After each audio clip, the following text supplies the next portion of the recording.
Welcome to the Marketing Mixtape Podcast, hosted by me, Brittany Winfield of the Winfield Creative. If you have a burning marketing question, submit it at speakpipe.com/marketingmixtape, and we'd love to answer it on a future episode. And don't forget to like and subscribe, baby! And if you're really feeling like it, leave us a review so we can find more listeners just like you. So sit back, sip that coffee, and enjoy this episode of the Marketing Mixtape Podcast. Let's go!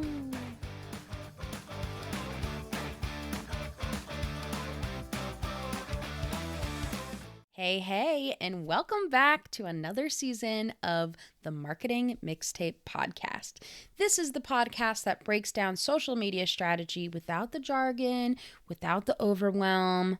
I'm your host, Brittany Winfield. I'm the owner of the Winfield Creative, and I'm your social media strategist, mentor, comedian, all rolled into one. And today we're talking about one of the most powerful, overlooked, wildly underrated tools that you're probably not using enough in your strategy, and that's polls.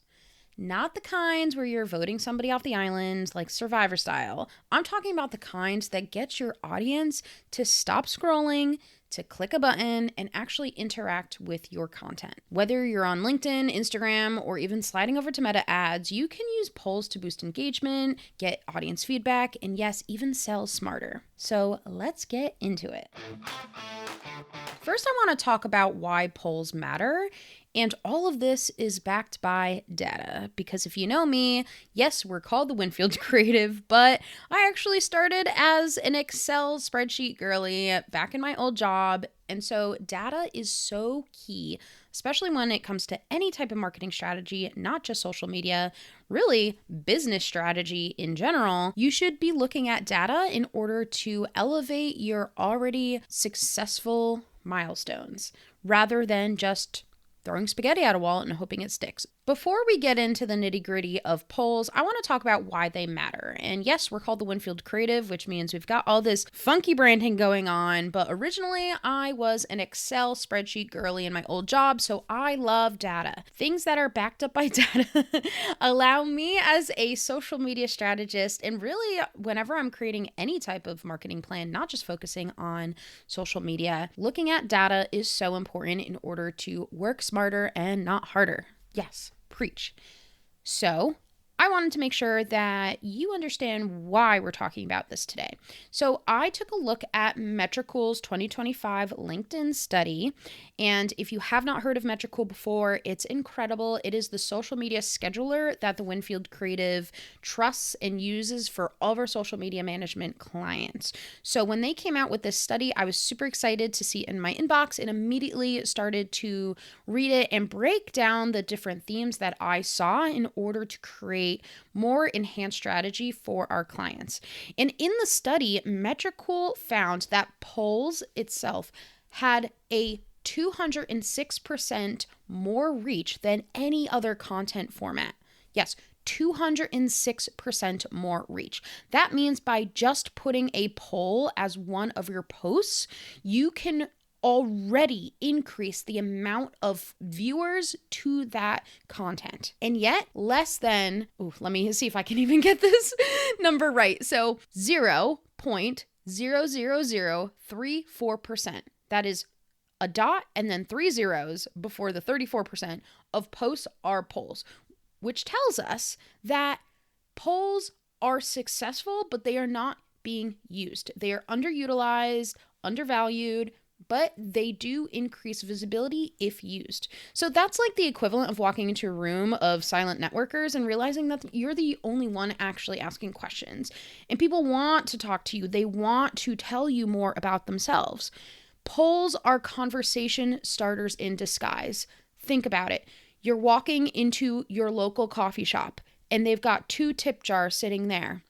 Let's vote on, are you team Edward? Are you team Jacob? Are you team Harry? Are you team Ron? Are you team Posh Spice versus Sporty Spice? That type of interaction with those tippers, it creates a little bit of controversy. It sparks some curiosity. And of course, it sparks some competition. So think of polls doing the same thing for your audience and for your profile. So if you are giving people options for a question that you are asking them, of course they want to share their opinion. They want to share their hot take. They want to be part of the conversation. That is ultimately what we are trying to accomplish with social media, is to create more community. And community is all about finding like-minded people and starting conversations with them to learn in order to have shared learning experiences with them. And polls are the same way. So as I said, polls are conversation starters, and in the age of engagement, which is so important when it comes to social media, yes, emphasis on social, conversations is currency for both the human-centric conversation and community building that is happening, but also the more you could get people to interact with your profile, the more the algorithm will push out your content to others that are like-minded like your audience. Okay, now that I've convinced you with the why, let's talk about what makes polls so golden to use in your social media strategy. So, low effort for the audience. One tap, that's it. You present the poll and they just have to choose between A, B, C, and D, and that is it. That tap alone is high reward for you as the content creator. Higher visibility, more data, and more relationship building. We've talked about this already, but it's an engagement magnet for your profile. The algorithm loves to show content that sparks action and sparks conversation and community building. It's also a feedback machine. If you are somebody who's thinking about launching a new product, or you don't know which post looks better, or you just don't want to be part of the decision-making process or want to involve more people in the decision-making process, you can also use it as a way to engage your followers in the decision-making process. So think about this or that.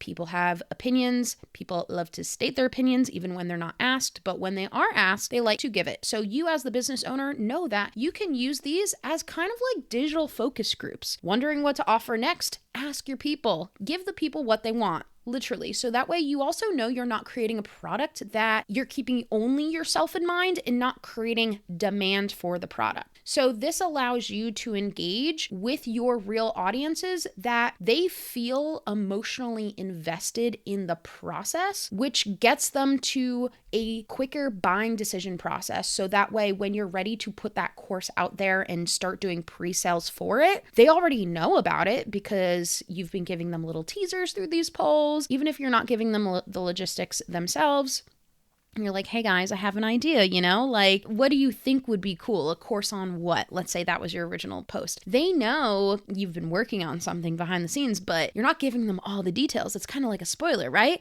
So then you're able to create a product using the poll responses that they already have demand for it. You're just creating the supply. And of course, it's a marketing research hack. So you can test messaging and new ideas before actually building the thing. So before going through that process and creating a course or a product that it's like you have to convince people it's the greatest thing in the world, they already know because they've been building it alongside you. So that is what polls can be used for. And I just cannot express enough that if you aren't using them, at the very least, and I'll give you a few examples, at the very least, you can use it just to bump your algorithm up if you have been getting low engagement for the past few months. And here's the kicker. You can reuse poll results in your content. So let's say that you got a bunch of people to respond to a poll that, I'll just use the Winfield Creative for an example. So let's say that I'm creating a new course and I'm like, hey y'all, what should I make a new mini course about? Should I make it about hashtags? Should I make it about captions? Should I make it about content calendar planning? Or should I make it about polls as an engagement strategy? And in my head, I'm thinking,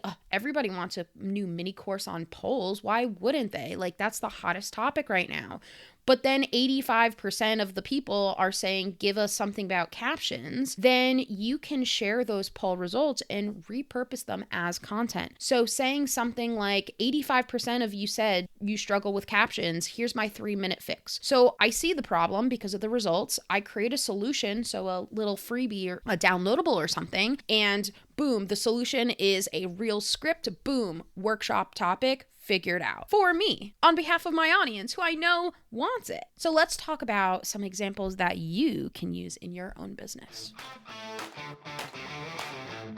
Okay, let's say that you are a wedding photographer, you're about to go into your busy season, and so you don't have time to create a lot of content on your grid. Totally fine. You can go to your Instagram stories on, just sitting in the gas station parking lot, honestly. Like it does not take a lot of time to put one up there. So you post a poll in your stories that the question is, what's the hardest part about wedding planning? A, choosing a venue. B, managing family drama. Or C, finding the right photographer. Wink, wink. You could even use a little smirk emoji, In this example, not only are you gathering insights, you are also starting conversations in the DMs because you will actually receive a notification in the DMs, which builds trust. If you are just, relying solely on comment sections that are public, it does feel a little awkward at first to slide into somebody's DMs. So using stories as more of an engagement strategy in the mix allows you to build deeper trust quickly. So that way you're starting the conversation in the privacy of the DMs. It also allows you to create content ideas moving forward on real pain points that your clients are having. And then it allows you to identify your warm leads. So anybody who answered C, finding the right photographer, that's the answer. You are the photographer. So if, 4 people responded, finding the right photographer is the hardest part about planning a wedding, then you already know that there's demand for it. You are the supply in this case, as odd as that sounds. But you already know that there is a need among those 4 people. And hey, I noticed that, you responded C, finding the right photographer is the hardest part of planning a wedding. I just want to introduce myself. Hi, my name is so-and-so. I own this business. I have helped over insert number here. Brides like you plan that hard part of the wedding. I'm happy to set up a discovery call if you are interested in talking about my services. That is a very hard sell, but there are also more subtle ways to do that. So a DM that's a little bit softer might be, hey, I noticed that you responded with finding the right photographer as the hardest part of planning a wedding. I actually have this free resource for brides that is on my website. Feel free to download it. Here's the link. Or, hey, I noticed that finding the right photographer, you've been struggling a little bit. I just want to put the link to my portfolio in your hands so that way, in case you are interested in my photography style, we can set up a call. That's it. So there's different ways to nurture these leads, but that's why polls get a little bit more of a direct response between the lead and the profile owner itself. And I also want to point out that Instagram lets you see who voted. So you're not just shouting out into the void and hoping people comment. So you're strategically talking with your audience rather than at your audience, which posts tend to do. Unless you're getting a lot of likes and comments, it tends to be one-way transactional.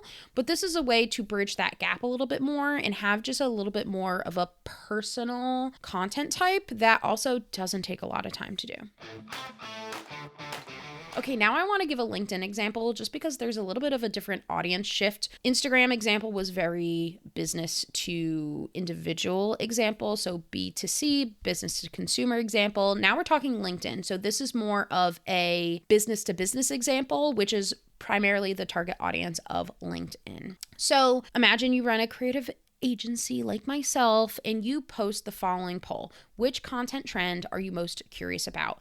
A, short form video, B, LinkedIn newsletters, C, AI generated captions, or D, none. I'm just winging it with a sweat emoji because you want to add a little humor to it. So this not only sparks commentary with people that are defending their pick, it does invite laughs in a little bit more of a humorous way, especially with response D. LinkedIn loves humor. Now I wouldn't go overboard with the humor, but it doesn't have to be all stuffy, especially if you're a creative agency, really feeling out the vibe and the aesthetic of your brand. It also shows your authority when you post a follow-up tip. So this is giving you as a content creator ideas for the value that your audience wants to see and hear from you. And it positions you as somebody who gets what the industry is talking about. So that way, when you're in conversations with clients, potential clients, then you can ask, I've been hearing that, folks like you are struggling with AI generated captions. Do you find that to be true? So it gives you a little bit more of credibility of what people in your industry are talking about and asking questions for, because you are not just getting clicks, you are becoming more memorable and also more knowledgeable about the conversations that people are having. It just happens that they're having them in a digital space.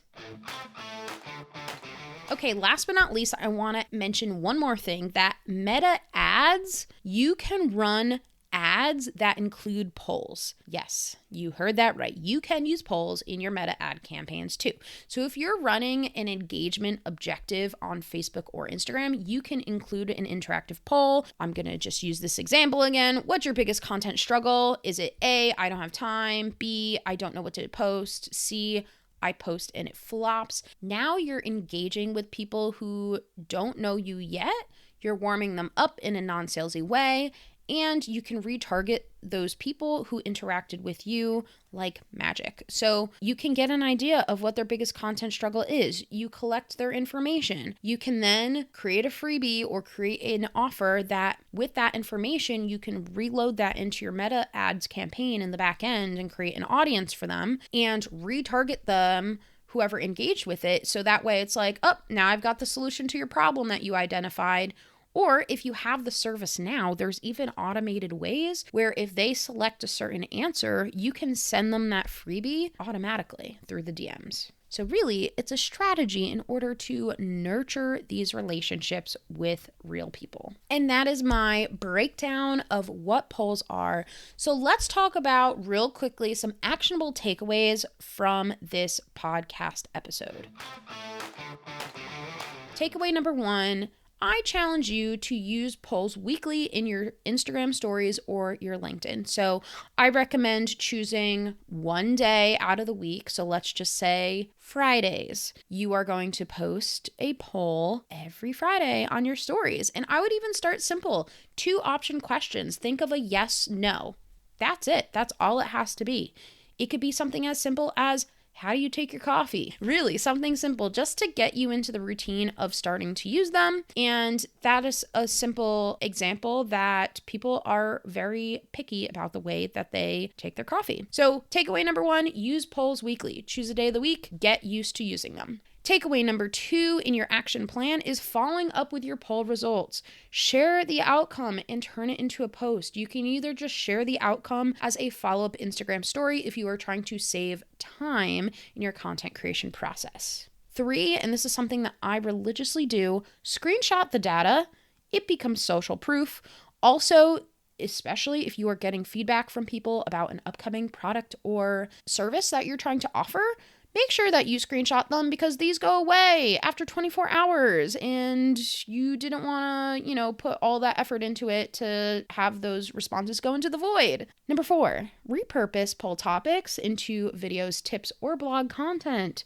So if you're asking people questions about what they want to learn from you, take that into consideration and repurpose that in different mixed media ways because you already know that they want to learn more about it. And then takeaway number 5, and this is something to think about in phase 2 when you're really getting into it, is testing the language. So running similar polls in different tones and see what gets clicks. This is something we like to call A/B testing. So I would recommend maybe not doing it on the same day, but if you ran a poll a week prior, maybe say it in just like a different way. So that way you could see what gets clicks. And then week 3, see which one, A or B, got the more engagement. And then make sure that that third poll is being broadcasted in a way that sounds aligned with whichever one did better. And here's just my comedian side coming out a little bit. Feel free to add a little bit of humor, even business to business business folks want to smile. Remember that you're not mailing in a census. You are just starting a conversation. It doesn't have to be salesy. It doesn't have to be too overwhelming. It's just asking people what you would ask them in real life in person. It just happens to be over a phone screen. And those are the takeaways, my friends. So that is an action plan for you to get started with your poll engagement strategy. Remember, friends, polls are one of the easiest and most effective ways to grow visibility, build trust, and collect feedback, all while keeping your audience talking back to you. So if you're not already using them, what are you waiting for? It's time. Thank you so much for tuning in today. If today's episode gave you an idea, or better yet, made you laugh, go ahead and follow and subscribe, depending on what platform you are tuning in from. And hey, if you want a second opinion on your content strategy, feel free to go to the winfieldcreative.com's website and book your social media strategy session with yours truly. This is where we will map out your visibility plan, engagement hacks, and which polls are worth your time. The link is in the show notes, and let's make your content work smarter and get you actual results, because that's what it's all about. My name's Brittany Winfield, owner of the Winfield Creative. Thank you so much for tuning in today. Until next time, go post a poll, because I am always watching online. See ya! Thanks so much for listening to this episode of the Marketing Mixtape Podcast, brought to you by the Winfield Creative. If you enjoyed this episode, we would love it if you liked, subscribe, follow, review, do all the things so we can find more listeners just like you. And if you have a burning marketing question that you need an answer to, be sure to submit it at speakpipe.com/marketingmixtape. It only takes a second. Until next time, this is Brittany Winfield with the Winfield Creative and the Marketing Mixtape Podcast, signing off.